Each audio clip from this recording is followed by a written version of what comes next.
नमस्कार मित्रांनो, आपलं स्वागत आहे कादंबरी म्हणजे काय किंवा कादंबरी हा वाङ्मय प्रकार कसा आहे याच्या दुसऱ्या भागामध्ये.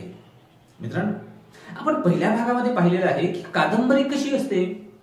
कादंबरी कथेसारखी असते का, की कादंबरी लघु कादंबरीपेक्षा वेगळी असते, कादंबरी दीर्घकथेसारखी असते का, नेमकी कशी असते कादंबरी, आणि कादंबरीची व्याख्या हे सुद्धा आपण पाहिलेलं आहे. कादंबरीचे घटक कोणते असतात याचाही थोडा आढावा घेतलेला आहे. कादंबरीचे गुणधर्म उषा हस्तक यांनी कसे सांगितलेले आहे याचाही उहापोह आपण पहिल्या व्हिडिओमध्ये केलेला आहे. मित्रांनो, विभाग 5च्या मराठी साहित्य या विषयासाठी 5व्या सेमिस्टर आणि 6व्या सेमिस्टरला जे की संकल्पना विचार हे पुस्तक लागलेले आहे, त्यामध्ये 6व्या सेमिस्टरसाठी संकल्पना विचार या पुस्तकातील कादंबरी संकल्पना आणि स्वरूप हे प्रकरण आपण पाहत आहोत. आणि या प्रकरणाचा दुसरा भाग आज आपण पाहणार आहोत. त्या दुसऱ्या भागाकडे वळत असताना आपण त्यामध्ये पाहूया कादंबरीचे घटक. मित्रांनो, कादंबरीमध्ये काय काय असते हो, किंवा कादंबरी कशा कशाने बनते, म्हणजेच कादंबरीचे घटक.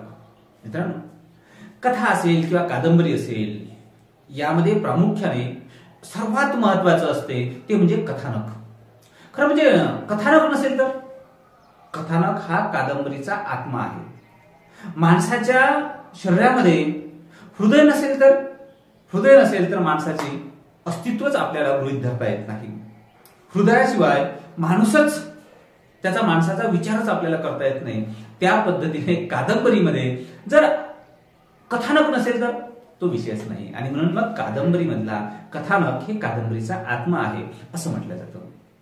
आता मित्रांनो, कथानक म्हणजे काय हो, तर एकूणच ही कादंबरी निर्माण करताना आधी काय डोक्यात येते, तर कादंबरीकार किंवा लेखक पहिल्यांदा काय करतो की जे त्याने अनुभवलेलं आहे त्या अनुभवलेल्या घटना प्रसंगांची तो गुंफण करतो मनातल्या मनात, आणि त्या संदर्भात एक कथानक त्याच्या डोक्यामध्ये आधी अवतीर्ण होतो आणि मग ते लिहिलं जातं, ज्याला आपण चित्रपटांमध्ये पटकथा असं म्हणतो आपण. ते हे कथानक म्हणजे काय असतं, तर मित्रांनो, जो विषय आहे त्या विषयाच्या अनुषंगाने त्या विषयाची पार्श्वभूमी म्हणजे कथानक. मग ते वातावरण कसं असेल, त्यामधली पात्र कशी असेल, पात्रांचे स्वभाव कसे असतील, कोणत्या प्रदेशामधलं असेल, ती भाषा कशी असेल. मित्रांनो, हे अशा पद्धतीचं एक कथानक ते निर्माण केलं जातं. याला कथाबीज असंही म्हटलं जातं. आता या कथाबीजासोबत, या कथानकासोबत एक उपकथानक दुसरं सुद्धा असतं. सोप्या भाषेमध्ये एक नायकासोबत दुसरा सुद्धा एक सहनायक असतो, कलाकारासोबत एक दुसरा सुद्धा सहकलाकार असतो.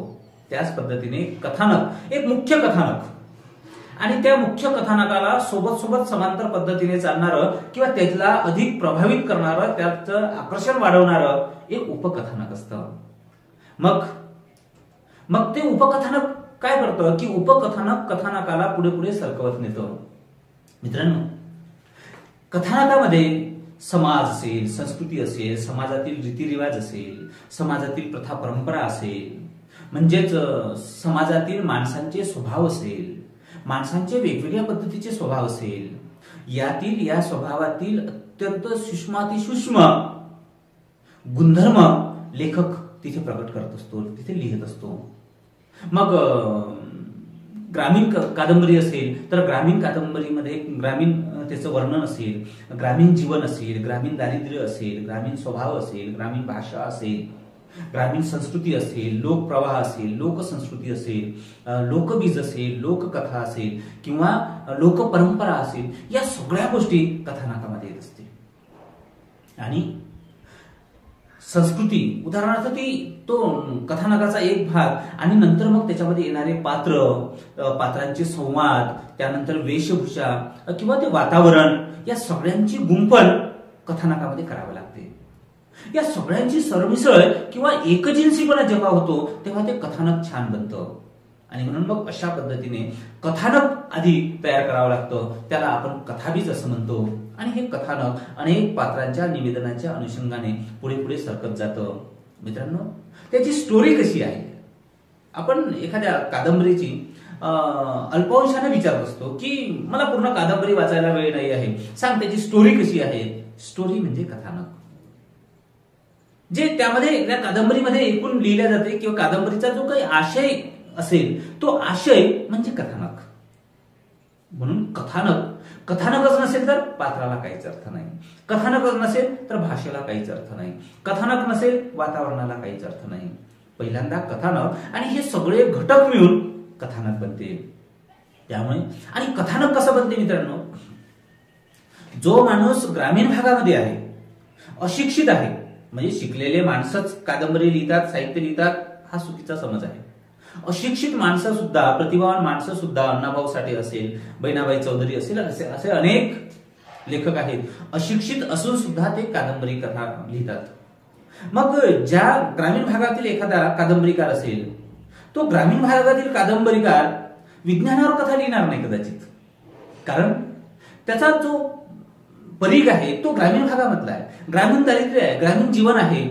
मग त्याच्या कथानकामध्ये काय येतं तर कथानकामध्ये त्याने आतापर्यंत भोगलेलं दारिद्र्य येईल, आतापर्यंत सहन केलेला अपमान येईल, आतापर्यंत त्याच्या जीवनामध्ये आलेला आनंद येईल, दुःख येईल, जे काही असेल, जे काही त्याला वाटायला आलेलं असेल, त्याने अनुभवलेलं असेल, त्याने पाहिलेलं असेल, त्याने अवलोकन केलेलं असेल, त्या सगळ्यांचा प्रभाव त्याच्या एकूणच व्यक्तिमत्वावर होतो. आणि कथानकामध्ये ते व्यक्तिमत्व ते आविष्कृत होत असतं. जसा लेखक असेल तशा पद्धतीने तो कथानक करतो. मित्रांनो, साधं एक उदाहरण सांगतोय की एखाद्या चित्रपटामध्ये टू व्हीलर असेल, फोर व्हीलर असेल, मोठ्या प्रमाणात त्या उडत असेल, बेचिराख होत असेल, तर समजून जायचं की या चित्रपटाचं दिग्दर्शन कोणी केलं तर रोहित शेट्टीने केलं. रोहित शेट्टीच्या पिक्चरमध्ये स्टंट असतात, म्हणजे रोहित शेट्टीला काय आवडते तर स्टंट आवडते, आणि म्हणून मग त्यांच्या पिक्चरमध्ये हे असंच कथानक असतं. मित्रांनो, कथानक हे कसं बनतं तर लेखकाच्या व्यक्तिमत्वाचा तो एक आविष्कार असतो. तो लेखक कसा आहे, लेखकावर कोणत्या गोष्टीचा प्रभाव आहे, तो कोणत्या मुसीतून तयार झालेला आहे, या पद्धतीने पात्र, संवाद, निवेदन या सगळ्यांचं संयोग म्हणजे कथानक असतं. आणि म्हणून कथानक हे कादंबरीचा आत्मा असतो. मित्रांनो, त्याच्यानंतर व्यक्ती येतात. कादंबरीमध्ये काय असतात, व्यक्ती असतात, म्हणजे पात्र असतात. आता खरं म्हणजे कादंबरीमध्ये पात्रांची प्रचंड रेलचेल असते. कथेमध्ये काही मोजकी पात्र असेल, 2, 4, 5, 10 पात्र असेल, पण कादंबरीमध्ये पात्रांची सरमिसळ असते. आणि म्हणून मग पात्रांचं नाव लक्षात ठेवायला आपली दमछाक सुद्धा होते आपल्याला. पण सगळेच पात्र महत्वाचे असते का? नाही. ज्या पद्धतीने एखाद्या वेलीला वाढवायचं असेल तर एखादी ती वेल वाढवण्यासाठी, तिला तग धरून राहण्यासाठी एखादी काडी खूप असतो, आपण काडी सोबत लावतोय, ती काडी महत्वाची नाही, वेलच महत्वाची. पण वेल टिकण्यासाठी काडी सपोर्टिंग पेपर म्हणून त्याला सपोर्टिंग असते, सपोर्ट करणारी असते. त्याच पद्धतीने कादंबरीमध्ये मुख्य पात्र असतात, आणि त्या मुख्य पात्रांना फुलवण्यासाठी, त्यांचं स्वभावचित्र अधिक उत्तुंग करण्यासाठी किंवा व्यक्त करण्यासाठी सपोर्टिंग काही पात्र असतात. सपोर्टिंग पात्रांना तेवढं महत्व जरी नसलं तरी ते आहे म्हणूनच या माणसाचं मोठेपण दिसतंय. मित्रांनो, साधं एक उदाहरण सांगतो तुम्हाला. चित्रपटामध्ये एखादं गाणंच नाही आहे, चित्रपटामध्ये अत्यंत तो गंभीर चित्रपट आहे, गाणंच नाही, पण गाण्याशिवाय मजा येत नाही. मग डायरेक्टर काय करतो, तो हिरोईन एक पर्स हलवत जाते आहे, आणि काही बदमाश लोक तिची पर्स चोरून नेतात, आणि तेवढ्यात हिरो तिथे असतो. म्हणजे हिरोला दुसरे कामच नसते, तिथेच असतो तो हिरो असतो, आणि ती त्याची त्या हिरोईनची पर्स चोरून नेलेली तो त्या चोरांच्या मागे धावतो आणि पर्स घेतोय, पर्स पकडतोय आणि त्या हिरोईनला आणून देतोय. नजर होते आणि मग गाणं सुरू होते. खरं म्हणजे ना, त्या दिग्दर्शकाला या चित्रपटामध्ये गाणं टाकायचं असतं, आणि गाणं टाकण्यासाठी पिक्चर तर गंभीर आहे, आणि म्हणून मग गाणं तिथे टाकण्यासाठी तो अशा पद्धतीचं लगेचच एक प्रसंग उभा करतो. हा प्रसंग महत्वाचा नाही मित्रांनो, तिची पर्स घेऊन जाणे, ते गुंडे हे महत्वाचे नाही आहे. महत्वाचं काय होतं, गाणं महत्वाचं होतं, आणि गाण्यासाठी ही पार्श्वभूमी तयार केली. मुख्य पात्र असतं कादंबरीमध्ये, आणि त्या मुख्य पात्राचं स्वभावदर्शन व्यक्त होण्यासाठी, त्याचा स्वभाव, त्याची कामगिरी व्यक्त होण्यासाठी सपोर्टिंग पात्र असतात. हे पात्र फार महत्वाचे असतात, व्यक्ती फार महत्वाचे असतात. आता मित्रांनो, व्यक्तींच्या माध्यमातून काय होते, तर व्यक्तींच्या माध्यमातून कोणतंही साहित्य हे केवळ व्यक्तींना व्यक्त करत नाही. व्यक्तींना व्यक्त करण्यासाठी साहित्य लिहिलं जात नाही. तर मग काय, तर मग व्यक्तींच्या स्वभावाला व्यक्त करण्यासाठी साहित्याची निर्मिती होत असते. मित्रांनो, थँक्यू मिस्टर ग्लाड तुम्ही अभ्यासलेलं असेल. थँक्यू मिस्टर ग्लाड मधला जो ग्लाड आहे ना, हा ग्लाड नावाचा माणूस जिवंत नाहीच आहे. तो कुठेच इतिहासामध्ये जिवंत नव्हता, वर्तमानामध्ये जिवंत नाही आहे. मग तरीही आपण ग्लाड का वाचायचा? ग्लाडचं वर्तन महत्वाचं आहे. साहित्य हे एखाद्या व्यक्तीला प्रकट करत नाही, तर त्याचा वर्तनाचा विचार करते. मग ग्लाडचं वर्तन महत्वाचं आहे. ग्लाड सारखी क्रूर माणसं, हिंस्त्र माणसं, उलट्या काळजाची माणसं इंग्रज काळामध्ये होती. जेलर होती, प्रचंड शिस्तीमध्ये राहणारे, कैद्यांना फोडणारे, तोडणारे, सोडणारे, मारणारे, झोडणारे क्रूर ग्लाड सारखी माणसं होती. पण आपल्याला जो एखादा माणूस दिसतो, जो प्रचंड शिस्तीमध्ये दिसतो, क्रूर दिसतो, तो सर्व ठिकाणी सर्व माणसांसाठी तसाच असतो का? नाही. मग ग्लाडच्या अनुषंगाने आपल्याला असं शिकता येतं की माणसाचं जे स्वभाव आहे, माणसाचं जे वर्तन आहे, ते बदलत जातं परिस्थितीनुसार, प्रसंगानुसार. हा वर्तनाचा बोध आपण त्या पात्रांच्या माध्यमातून घेत असतो. आणि म्हणून काही पात्र राकट असतील, काही पात्र फार भेदारलेले असतील, काही पात्र फार हसरे असतील, काही राकट असतील, काही क्रूर असतील, काही हिंस्र असतील, काही प्रचंड माया करणारे असतील, जीव देणारे असतील, जीव ओवाळून टाकणारे असतील, काही हमसून रडणारे असतील, तर काही खो हसणारे असतील. सगळे पात्र वेगवेगळे असतात. या पात्राच्या अनुषंगाने आपल्याला त्या समाजामधल्या स्वभाव दर्शन कळतं, माणसांचा स्वभाव कळतो आपल्याला. आणि म्हणून मग पात्र हे अत्यंत महत्वाचे असतात. कादंबरीमध्ये पात्राला अत्यंत महत्वाचं आहे. मित्रांनो, तिसरं निवेदन आणि संवाद. कादंबरी फार मोठी असते. कादंबरीमध्ये निवेदन हा लेखक करत असतो. खरं म्हणजे तो तृतीय पुरुषी निवेदन करतो. त्यामधले 2 पात्र असतात, पण हा तिसराच माणूस त्यांचं वर्णन करतो, सांगतोय की काश्मीरची ती झाडी, काश्मीरचा तो बर्फ, तिथला थंड प्रदेश, आणि त्या थंड प्रदेशामध्ये ते 2 युगल तिथे भेटत होते, त्यांची नजरानजर होत होते. तिनं म्हटलं तो म्हणे हा, लोक म्हणे हा, अशा पद्धतीनं सांगतोय. हा तिसराच माणूस तृतीय पुरुषी तिथे निवेदन करत असतो. मित्रांनो, अशाही पद्धतीने निवेदन असतं. कधी तर तो एक प्रथम पुरुषी माणूस निवेदन करतो.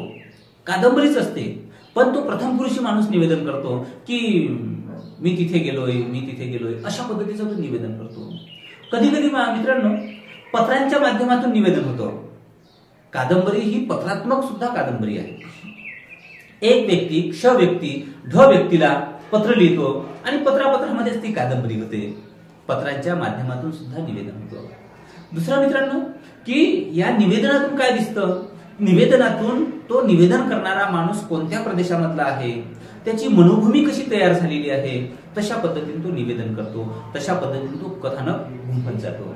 मित्रांनो, आणखी त्याच्यामध्ये असं आपल्याला दिसतं की संवाद हे कादंबरीमध्ये संवाद फार महत्वाचे असतात. खरं म्हणजे संवादाच्या माध्यमातूनच कादंबरी सोबत आपण जुळलेले असतो, कादंबरी सोबत आपण एकजीव झालेले असतो. ते संवाद जर तुमच्या भाषेमध्ये असेल, तुमच्या हृदयाला पीळ पाडणारे असतील, तर तुम्ही अधिक त्या कादंबरी सोबत एकजीव होतात, एकरूप होतात. हे संवाद फार महत्वाचे असतात. तर पात्राच्या तोंडी लेखक संवाद वापरत असतो. कादंबरीमध्ये काय असते, तर कादंबरीमध्ये संवाद असतात आणि निवेदन हे कादंबरीचे घटक आहेत. मित्रांनो, वातावरण हे कादंबरीचा अत्यंत महत्वाचा अंग आहे.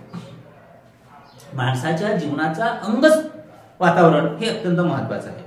मित्रांनो, या जगामधली सगळी माणसं वेगवेगळी दिसतात. कुणी काळी दिसतात, कुणी पांढरी दिसतात, कुणी गोरे दिसतात, कुणी निळ्या सावळ्या दिसतात. असं काय होते, तर वातावरणाचा फरक.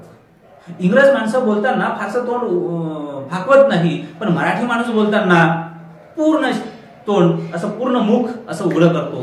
का करतो? वातावरण. मित्रांनो, वातावरण.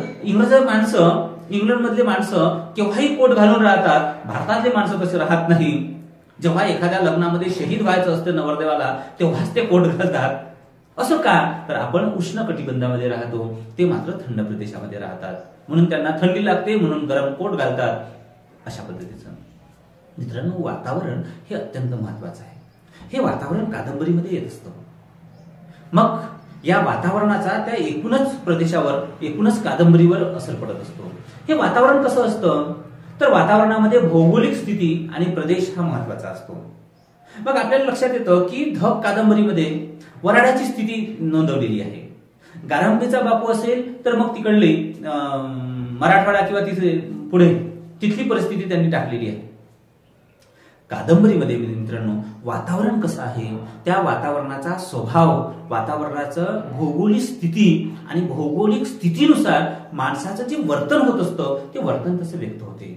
म्हणून कादंबरीकाराला भौगोलिक स्थिती वर्णन करत असताना त्या भौगोलिक स्थितीनुसार माणसाचे बदलत जाणारे किंवा माणसाचे घडत जाणारे, माणसाचे बनत जाणारे स्वभाव हे सुद्धा तशाच पद्धतीने रेखाटावं लागते. आणि म्हणून वातावरणाचा, भौगोलिक स्थितीचा आणि प्रदेशाचा कादंबरीचा अत्यंत जवळचा संबंध असते.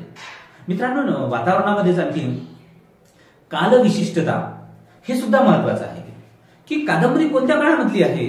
यमुना पर्यटन असेल, यमुना पर्यटन ही पर्यटन, आता मुळात पर्यटन हा शब्दच तो प्राचीन आहे, म्हणजे ती फिरते आहे.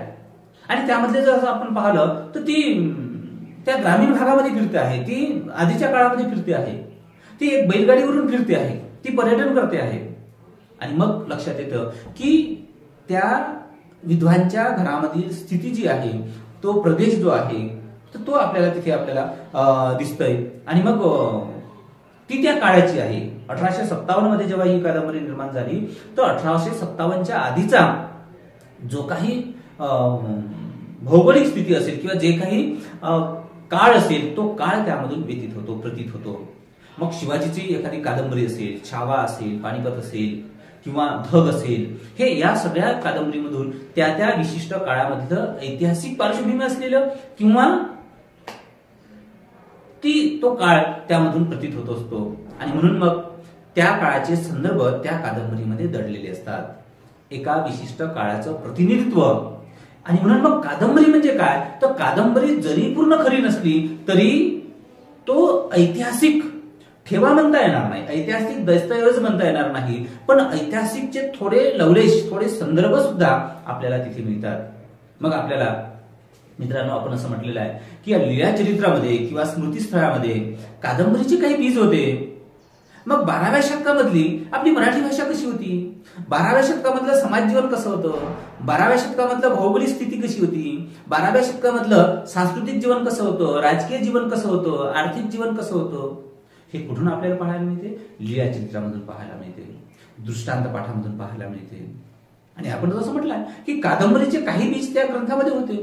म्हणजे कादंबरीमधून काळ विशिष्टता हा गुण आपल्याला, हा घटक महत्वाचा आहे की त्या काळाचे संदर्भ आपल्याला कादंबरीमधून पाहता येतात. आणि म्हणून मग कादंबरी त्या त्या काळाचा ठेवा आहे असंही आपल्याला थोडं म्हणता येतं. मित्रांनो कादंबरीमध्ये काय मिळतात, कादंबरीमध्ये सामाजिक, भौगोलिक, सांस्कृतिक संदर्भ सुद्धा मिळत असतात, ती परिस्थिती सुद्धा असते. यमुना पर्यटन पाहत असताना यमुना पर्यटनमध्ये समाजाची त्यावेळेची सामाजिक परिस्थिती कशी होती, समाज कोणत्या अनिष्ट प्रथेमध्ये घडलेला होता, दडलेला होता, बुडलेला होता, हे आपल्याला दिसतं. सांस्कृतिक रचना कशी होती, सांस्कृतिक घडण कशी होती त्या काळची, हे सुद्धा आपल्याला दिसतं. 12व्या शतकामध्ये राजकीय पार्श्वभूमी कशी होती, भौगोलिक कशी होती, हे सुद्धा महत्वाचं आहे. कादंबरीचे हे अत्यंत महत्वाचे घटक आहे. आणि मित्रांनो कादंबरीचा शेवटचा घटक म्हणजे भाषा. भाषेशिवाय, कारण आपलं साहित्य जे व्यक्त होतं ते भाषेच्या माध्यमातून होतं.